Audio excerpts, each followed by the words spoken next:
Sa rozhodne až večer. Na prvý zápas 8-finálovej skupiny proti Rusku sme napokon nastúpili aj s obrancom Otavy. V druhej minúte nedokázal zasunúť puk za Lašáka Morozov. O 2 minúty neskôr videl kapu školníka, ale Sokolov bol na mieste. V 24.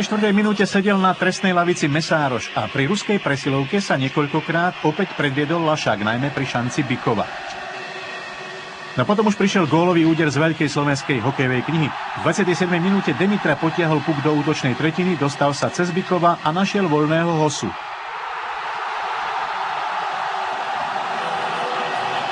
Slováci po presnom zásahu ožili a Rusi už nemali tak často puk ako v predchádzajúcich minútach. Druhý gól mal na hokejke Orsák, ktorého ideálne našiel v prečíslení Pavlikovský.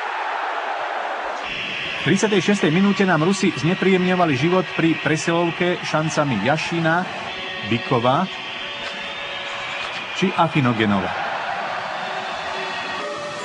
Do konca druhej tretiny chýbala necelá minúta, keď sa stalo niečo, čo len tak ľahko človek nevidí. Rozhodcovská trojica ani ruský súper nezachytili 6 Slovákov na ľade. Únik Pavlikovského využil Ronald Petrovický na strelenie druhého gólu.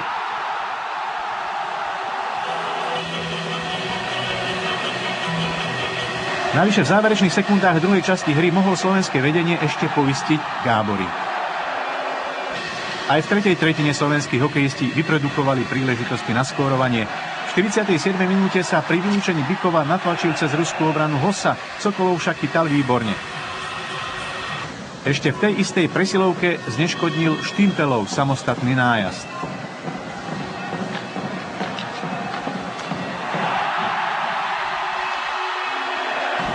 V polovici záverečnej tretiny už Gáborík dvíhal po svojej opakovanej strele ruky nad hlavu.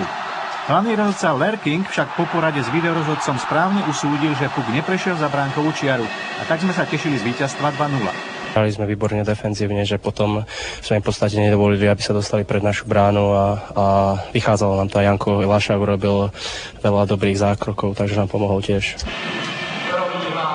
Momentom stretnutia, o ktorom sa ešte dlho hovorilo, bol náš druhý gól, pred ktorým si 6 bielých dresov na ľade nikto nevšimol.